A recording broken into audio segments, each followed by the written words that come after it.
Transcribing a video using a Fireflies account is a straightforward process that can be useful for various purposes, such as repurposing content from video into a blog post for an online business. The process involves several easy steps.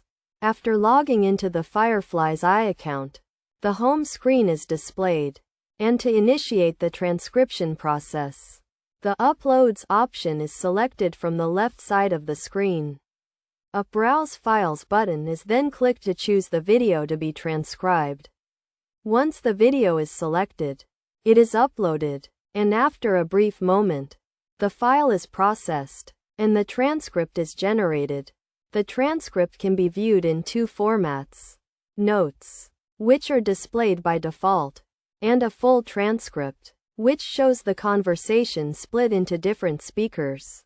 The full transcript can be downloaded in various file types, including PDF and doc, with options to include timestamps and speaker names. To download the transcript, the Download button is clicked, and the desired file type and options are selected.